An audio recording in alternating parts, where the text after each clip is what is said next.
Washington का बनाया हुआ मिलिट्री अम्ब्रेला अब उन्हीं देशों के लिए सबसे बड़ा खतरा बन चुका है जिन्हें बचाने का दावा किया गया था।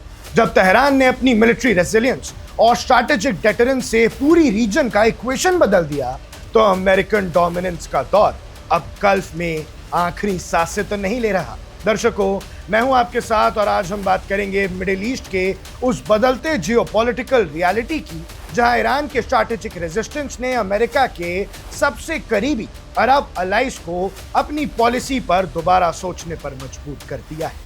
वॉशिंगटन पोस्ट की ताजा रिपोर्ट के मुताबिक Saudi Arabia, UAE, Qatar, Kuwait और बहरीन जैसे गल्फ देशों का सब्र अब वॉशिंगटन की रेकलेस पॉलिसीज के आगे टूट चुका है। एक गल्फ ऑफिशियल ने इस सच को साफ शब्दों में बयान कर दिया है। उसने कहा कि Trump started this war and we are paying the price. आइए इस पूरे मामले की तह तक चलते हैं। दरअसल अमेरिकन एडमिनिस्ट्रेशन ने गल्फ मोनार्कीज को यह दिलासा दिया कि बिलियंस ऑफ डॉलर्स के अमेरिकन वेपन्स और उनके बेस उन्हें सिक्योरिटी प्रोवाइड करेंगे।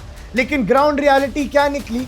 जब वॉशिंगटन ने ईरान के खिलाफ अग्रेसिव और अनप्रोवोक्ड स्ट्राइक शुरू की, तो उनका कैलकुलेशन था कि तेहरान पर प्रेशर बनाकर उसे आसानी से झुका लिया जाएगा। लेकिन ईरान ने प्रूव कर दिया कि वो कोई आम रीजनल प्लेयर है नहीं। ईरान का सॉवरेन रिस्पॉन्स, उसके advance ballistic missiles, precision drones और एलाइड रेजिस्टेंस नेटवर्क ने दिखा दिया कि स्ट्रैटेजिक ऑटोनॉमी क्या होती है। ईरान ने क्लियर मैसेज दिया कि अगर वॉशिंगटन उनकी सॉवरेनिटी पर हमला करेगा, तो रीजन में मौजूद अमेरिकन इंफ्रास्ट्रक्चर और मिलिट्री एसेट्स सेफ नहीं रहेंगे। रिजल्ट ये हुआ कि ईरान के इस डिसाइसिव रिटेलिएशन के सामने वॉशिंगटन की स्ट्रैटेजिक वीकनेस एक्सपोज हो गई।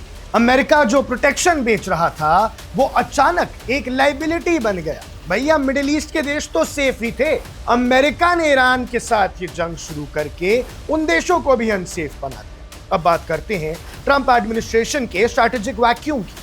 वॉशिंगटन में पॉलिसी कंसिस्टेंसी का दूर दूर तक पता नहीं है। एक दिन अग्रेसिव धमकियां देती है, अगले दिन डिप्लोमैटिक वॉकबैक्स। ट्रंप एडमिनिस्ट्रेशन ने एक एंडलेस वॉर स्टार्ट कर दी, लेकिन उनके पास ना कोई क्लियर एग्जिट प्लान है और ना ही डिप्लोमैटिक मैच्योरिटी। गल्फ स्टेट्स अब देख रहे हैं कि अमेरिका उनके टेरिटरी को फ्रंटलाइन बनाकर खुद सेफ डिस्टेंस पर बैठा हुआ है। स्ट्रेट ऑफ होर्मुज से लेकर रीजनल एनर्जी कॉरिडोर्स तक तेहरान ने दिखा दिया है कि इस पूरे रीजन में स्टेबिलिटी यूएस के आर्बिट्ररी ऑर्डर से नहीं, बल्कि ईरान के साथ रिस्पेक्ट और सॉवरेन इक्वालिटी पर निगोशिएट करके ही आ सकती है। जब ईरान ने अमेरिकन मिलिट्री प्रेशर के सामने झुकने से इनकार किया, तो वॉशिंगटन के पूरे कैंपेन का मोमेंटम टूट गया। ये वजह है कि रियाद, अबू धाबी, दोहा, कुवैत सिटी और मनामा को कॉरिडोर्स में अब एक सवाल पूछ रहा है कि आखिर अब कब तक अमेरिका की एडवेंचरिज्म का बोझ गल्फ देशों के इंफ्रास्ट्रक्चर और इकोनॉमिक सिक्योरिटी पर लड़ा जाएगा। भैया, अगर एक और ड्रोन, एक बड़ी मिसाइल किसी बड़ी ऑयल फैसिलिटी, गैस फैसिलिटी पे गिर जाती है, तो ये सारे देशों की इकोनॉमी भी तबाह हो सकती है और लोगों की जान भी जा सकती है। इस बदलती ग्राउंड रियलिटी ने एक नए डिबेट को जन्म दे दिया है। अमेरिकन मिलिट्री बेसिस का फ्यूचर। पहले इन फॉरेन बेसिस को एक सेफ्टी गारंटी माना जाता था, लेकिन ईरान के प्रिसाइज रिटेलिएटरी कैपेबिलिटी ने यह साबित कर दिया कि अमेरिकन मिलिट्री फुटप्रिंट असल में लोकल स्टेबिलिटी के लिए प्रोटेक्शन नहीं, बल्कि एक इनवाइटिंग टारगेट बन चुकी है। और ये सबसे खराब बात है, क्योंकि जिस अमेरिका की वजह से सेफ्टी मिलनी थी, अब जंग उसी की वजह से चल रही है। एक वेस्टर्न डिप्लोमैट ने सच को एक्सपोज करते हुए कहा कि अमेरिकन फोर्सेस को पहले एक नेसेसरी इविल माना जाता था, लेकिन अब उनकी नेसेसिटी पर ही सवाल खड़ा हो गया है। गल्फ के पॉलिसी मेकर्स को समझ आ चुका है कि ईरान एक परमानेंट रीजनल रियलिटी और पावरफुल नेबर है, जबकि वॉशिंगटन एक अनरिलायबल, डिस्टेंट पावर है जो अपने पॉलिटिकल विम्स पर पूरे रीजन को आग में झोंक सकता है। यही रीजन है कि अब स्ट्रैटेजिक डाइवर्सिफिकेशन की राह चुनी जा रही है। सऊदी अरेबिया और दीगर गल्फ नेशंस अब टर्की और पाकिस्तान के साथ सिक्योरिटी कोऑपरेशन डीपन कर रहे हैं। टर्की की ग्रोइंग डिफेंस इंडस्ट्री, पाकिस्तान का न्यूक्लियर डेटरेंस और मिलिट्री एक्सपीरियंस और गल्फ का कैपिटल, ये नया नेक्सस इस बात का सबूत है कि अमेरिकन मोनोपोली का टाइम अब खत्म हो चुका है। तेहरान का स्टांस शुरू से क्लियर रहा है। पर्शियन गल्फ की सिक्योरिटी फॉरेन इंपीरियल पावर्स के हथियार और बेसिस से नहीं, बल्कि रीजनल डायलॉग और इंडिजिनस कोऑपरेशन से आएगी। और आज वॉशिंगटन की हार और उसकी फेल्ड पॉलिसीज ने गल्फ स्टेट्स को उसी डायरेक्शन में सोचने पर मजबूर कर दिया है। हालांकि सदियों पुरानी डिपेंडेंसी के चलते ओवरनाइट अमेरिकन वेपन्स या सिस्टम से पूरी तरह अलग होना वक्त लेगा, लेकिन जो ट्रस्ट एक बार टूट गया, जो भरोसा एक बार चला गया, उसे रिपेयर करना नामुमकिन है। अब यूएस पे कभी भी मिडिल ईस्ट भरोसा नहीं करेगा। ईरान ने अनप्रोवोक्ड अग्रेशन के सामने अपनी ताकत, स्टेडफास्टनेस और डेटरेंस को प्रूव करके दिखा दिया कि वेस्ट एशिया पर अब वेस्टर्न हेगेमनी इन्फोर्स नहीं की जा सकती। वॉशिंगटन के पास अग्रेसिव रेटरिक के अलावा कोई कॉन्क्रीट स्ट्रैटेजी नहीं बची है और गल्फ एलाइज को यह समझ आ गया है कि उनका लॉन्ग टर्म फ्यूचर वॉशिंगटन की पपेट पॉलिसी में नहीं, बल्कि एक बैलेंस्ड और मल्टीपोलर रियलिटी को एक्सेप्ट करने में है। ऐसे में आपका क्या मानना है? क्या अमेरिका के अनविनेबल वॉर्स ने गल्फ में उसके 80 साल पुराने इन्फ्लुएंस का अंत निश्चित कर दिया है? क्या अब किसी भी मुसलमान देश को भरोसा नहीं करना चाहिए डोनाल्ड ट्रंप पर?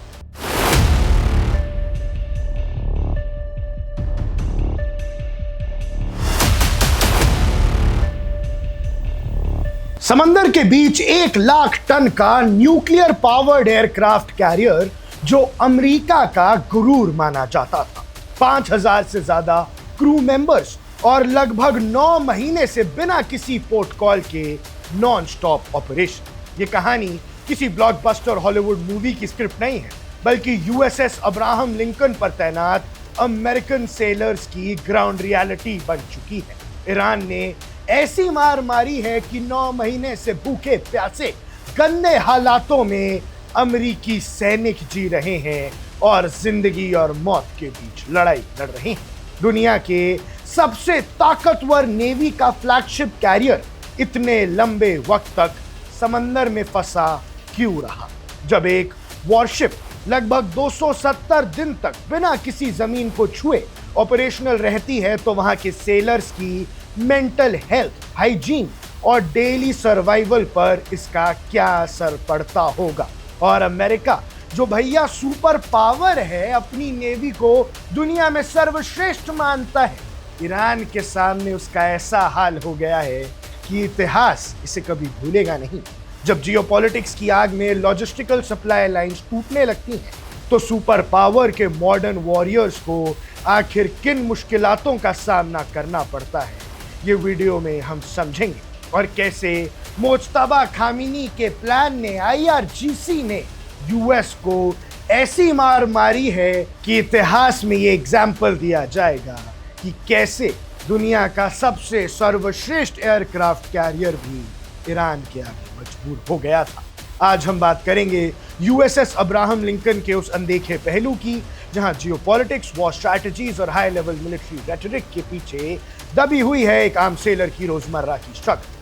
शुरुआत करते हैं जियोपॉलिटिक्स से। एयरक्राफ्ट कैरियर्स को फ्लोटिंग सिटीज कहा जाता है, सुपर पावर डोमिनेंस का सिंबल होता है, लेकिन इन ह्यूज वॉरशिप्स की एक बहुत बड़ी कमजोरी होती है सप्लाई लाइंस। रिपोर्टेड इंफॉर्मेशन के मुताबिक मिडिल ईस्ट में ईरानियन स्ट्राइक्स के बाद बहरीन में यूएस नेवी के सपोर्ट बेस को मैसिव डैमेज पहुंचा।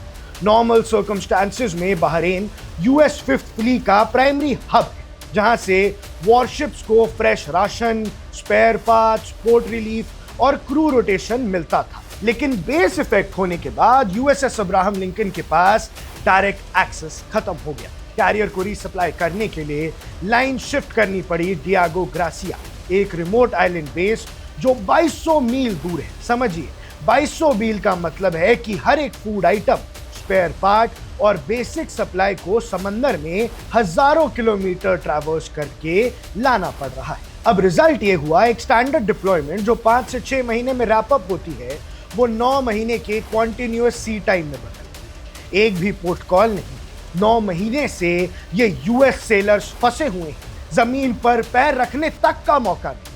लेकिन अब बात करते हैं उस इंपैक्ट की जो मिलिट्री ब्रीफिंग्स में कभी नहीं दिखाया जाता, वो है क्रू की डेली लाइफ।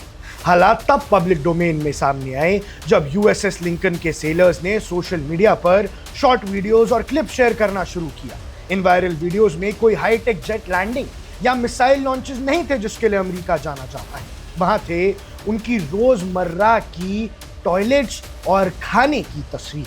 एक अमेरिकन सेलर ने मेस डेक का खाना दिखाया जिसमें उसने बीन्स की क्वालिटी को वर्स्ट एवर डिस्क्राइब किया। वीडियो में सेलर ने बताया कि सीजनिंग अलग अलग चीजों को मिक्स करने के बाद भी खाने लायक नहीं बन रही है।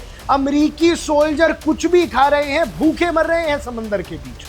जब डिप्लॉयमेंट महीनों स्ट्रेच होती है तो फ्रेश वेजिटेबल्स और स्टैंडर्ड न्यूट्रिशन सबसे पहले डिप्लीट होता है। सेलर्स फ्रीज ड्राइड और कैंड रेशंस पर डिपेंड होते हैं, जिसका सीधा असर फिजिकल एनर्जी और मोराल पर पड़ता है। लेकिन बात सिर्फ खाने तक सीमित नहीं है।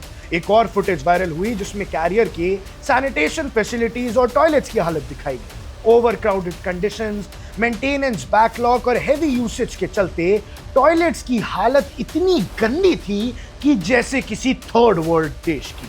सेलर ने फ्रस्ट्रेशन में क्लासिक रिक्रूटमेंट फ्रेज कोट कर दिया, they say join the navy but wait until you see this. ये क्लिप सिर्फ ऑनलाइन व्यूज के लिए नहीं थी, ये एक डीपर ब्रेकडाउन का विजुअल एविडेंस था कि कैसे अमेरिका की सेना भी इस जंग को लड़ते लड़ते इतनी परेशान हो गई है कि यूएस नेवी का ये हाल है। यहाँ पर ह्यूमन साइकोलॉजी और ऑपरेशनल रेडीनेस का सवाल खड़ा होता है।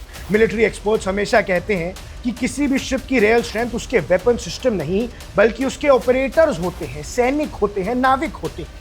अब 9 महीने हो गए हैं समंदर में, एक बार भी जमीन पर पैर नहीं रखा है, गंदा खाना खा रहे हैं, घर वालों से जुदा है, वॉशरूम जाने की साफ जगह नहीं है, एक मैसिव मेंटल हेल्थ क्राइसिस चल रहा है। स्लीप डिप्रिवेशन और कांस्टेंट ऑपरेशनल स्ट्रेस जब खराब हाइजीन और राशन शॉर्टेज के साथ जुड़ता है तो ट्रू फटीग एक्सपोनेंशियल रेट से बढ़ जाता है। यही वजह है कि यूएस सेनेटर रिचर्ड ब्लूमेंथाल जैसे लॉ मेकर्स ने सेलर्स की कंडीशन और प्रोलॉन्ग डिप्लॉयमेंट पर सीरियस कंसर्न रेस किए हैं। भैया, आप तो 6-7 महीने से जंग लड़ते जा रहे हो और यहाँ आपके सैनिकों के पास अब खाने को खाना नहीं, पीने को साफ पानी नहीं, बीच समंदर में फंस गए। दूसरी तरफ पॉलिटिकल नैरेटिव अलग है। प्रेसिडेंट डोनाल्ड ट्रंप ने इन कंसर्न्स को डिसमिस करते हुए स्टेटमेंट दिया कि कैरियर की पोजीशन जल्द ही मूव होगी और सिचुएशन अंडर कंट्रोल है। पर जब पॉलिटिकल लीडर्स और वॉशिंगटन के कॉरिडोर्स में नैरेटिव कंट्रोल की लड़ाई चलती है, तब समंदर के बीच खड़े 20-22 साल के यंग सेलर्स के लिए ग्राउंड रियलिटी बिल्कुल वैसी ही रहती है। Same low grade food, same broken infrastructure और कॉन्टिन्यूअस अनसर्टिनिटी कि कब IRGC आके मिसाइल लाद दे, कब ईरान मारे। तो आखिर इस पूरे सिनेरियो से हमें क्या समझना चाहिए? यूएस अब्राहम लिंकन की स्टोरी मॉडर्न वॉरफेयर की एक बहुत बड़ी रियलिटी को एक्सपोज करती है। कैसे यूएस इस जंग में ईरान के सामने झुकने पर मजबूर हो गया है, घुटने टेकने पर मजबूर हो गया है। हाईटेक वॉरफेयर सिर्फ मिसाइल्स, रडार सिस्टम्स या स्टेल्थ जैसे जेट्स पर नहीं चलता, वो चलता है सप्लाई चेन्स, लॉजिस्टिक्स और ह्यूमन एंड्योरेंस पर। जब एक सिंपल लॉजिस्टिकल लिंक ब्रेक होता है तो दुनिया के सबसे एडवांस्ड एयरक्राफ्ट कैरियर पर भी सर्वाइवल की लड़ाई शुरू हो जाती है। ये सिचुएशन एक रिमाइंडर है कि वॉर रूम्स में स्ट्रैटेजी बनाना आसान है, डिप्लॉयमेंट ऑर्डर साइन करना आसान है, लेकिन जब उन ऑर्डर्स को समुंदर में महीनों तक एग्जीक्यूट करना पड़ता है तो उसकी रियल ह्यूमन कॉस्ट मिस्टेक्स और क्रैम्प्ड बोथिंग स्पेसेस में पाई जाती है। यूएसएस अब्राहम लिंकन जल्द पोर्ट पहुंचेगा या नहीं, ये तो आने वाला वक्त बताएगा, लेकिन इन सेलर्स की वायरल वीडियोस ने सुपर पावर मिलिट्री लॉजिस्टिक्स के पर्दे के पीछे के वो सच दुनिया के सामने लाकर रख दिया है जिसे अक्सर हेडलाइंस में जगह नहीं मिलती। और अमेरिका चाहे कितना भी छुपा ले, ईरान ने ऐसी मार दी है कि इतिहास याद रखेगा। आपका इस पूरे मुद्दे पर क्या नजरिया है? क्या स्ट्रैटेजिक डोमिनेंस के नाम पर ह्यूमन वेलफेयर को कॉम्प्रोमाइज करना मॉडर्न मिलिट्रीज की मजबूरी बन चुकी है? एक फिटनेस ऐप जिसका इस्तेमाल लोग अपनी रनिंग और वर्कआउट ट्रैक करने के लिए करते हैं, अब अमेरिकी सेना की सुरक्षा को लेकर बड़े सवालों के केंद्र में है। वजह है स्ट्रावा पर सार्वजनिक रूप से उपलब्ध GPS डेटा। रिपोर्टों के मुताबिक इसी डेटा से अमेरिकी सैन्य ठिकानों पर मौजूद सैनिकों की लोकेशन, आवाजाही और रोज़मर्रा की गतिविधियों के पैटर्न सामने आ सकते हैं। यानी जो डेटा एक आम यूज़र के लिए सिर्फ फिटनेस रिकॉर्ड है, वही सैन्य नज़रिए से ऑपरेशनल सिक्योरिटी का जोखिम बन सकता है। इस पूरे मामले का सबसे चिंताजनक उदाहरण जॉर्डन का मुवफ़्फ़क़ अल सल्ती एयरबेस बताया जा रहा है। रिपोर्ट के मुताबिक सैन्य कर्मियों ने इस एयरबेस के आसपास नियमित रूप से रनिंग गतिविधियां सार्वजनिक रूप से अपलोड की थीं। अप्रैल में गतिविधियां दोबारा दिखाई देने लगी और बाद में इनका पैटर्न बेस के बैरक और आवासीय क्षेत्र के आसपास ज़्यादा केंद्रित नजर आया। इसके बाद जुलाई में इसी बेस के एक आवासीय क्षेत्र पर हमला हुआ जिसमें 3 अमेरिकी सैनिकों की मौत हुई। लेकिन यहाँ एक बेहद महत्वपूर्ण बात समझना जरूरी है। उपलब्ध स्ट्रावा डेटा ये साबित नहीं करता कि ईरान ने इन्हीं रनिंग रिकॉर्ड्स का इस्तेमाल उस हमले की योजना बनाने के लिए किया था। यानी स्ट्रावा डेटा और उस हमले के बीच सीधा संबंध अभी स्थापित नहीं हुआ है। फिर भी ये मामला इस बात की गंभीर चेतावनी जरूर देता है कि सार्वजनिक जीपीएस डेटा सैन्य कर्मियों के लिए कितना संवेदनशील हो सकता है, क्योंकि किसी फिटनेस ऐप का डेटा सिर्फ ये नहीं बताता कि कोई व्यक्ति कितनी दूरी दौड़ा। लगातार रिकॉर्ड होने वाली गतिविधियां ये संकेत दे सकती हैं कि कोई व्यक्ति कहाँ रहता है, कहाँ काम करता है, कौन सा रास्ता रोज इस्तेमाल करता है और किसी सैन्य परिसर के किन हिस्सों में नियमित गतिविधि होती है। और ये चिंता नई नहीं है। 2018 में स्ट्रावा के ग्लोबल हीट मैप को लेकर भी बड़ा विवाद हुआ था। उस समय सार्वजनिक फिटनेस डेटा से ऐसे सैन्य स्थानों और गतिविधियों के पैटर्न सामने आए थे जिनकी संवेदनशीलता पर सवाल उठे थे। इसके बाद अमेरिकी रक्षा विभाग ने सैन्य कर्मियों के व्यक्तिगत और सरकारी डिवाइस पर जियो लोकेशन फीचर्स को लेकर प्रतिबंध और दिशा निर्देश कड़े किए। सेंटकॉम ने भी ऑपरेशनल सिक्योरिटी को लेकर अतिरिक्त दिशा निर्देश जारी किए हैं, खासकर सैन्य अभियानों के दौरान। लेकिन मौजूदा रिपोर्टें दिखाती हैं कि डिजिटल फुटप्रिंट का खतरा अभी खत्म नहीं हुआ है। अमेरिकी एडमिरल ब्रैड कूपर ने भी चेतावनी दी है कि ईरान अमेरिकी सैनिकों की तस्वीरों, वीडियो और मोबाइल फ़ोन से पैदा होने वाली दूसरी जानकारियों का इस्तेमाल हमलों के प्रभाव का आकलन करने और अमेरिकी सैन्य कर्मियों को निशाना बनाने में कर सकता है। यानी खतरा सिर्फ स्ट्रावा तक सीमित नहीं, एक फ़ोटो में छिपा लोकेशन डेटा, किसी वीडियो का background, social media post, GPS trail या फिटनेस ऐप की सार्वजनिक गतिविधि, ये सभी मिलकर किसी सैन्य ठिकाने की डिजिटल तस्वीर तैयार कर सकते हैं।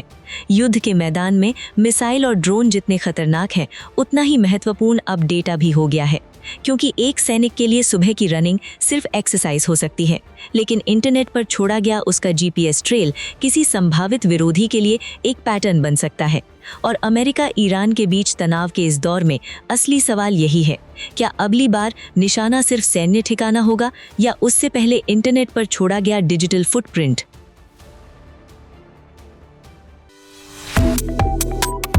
Subscribe to One India and never miss an update.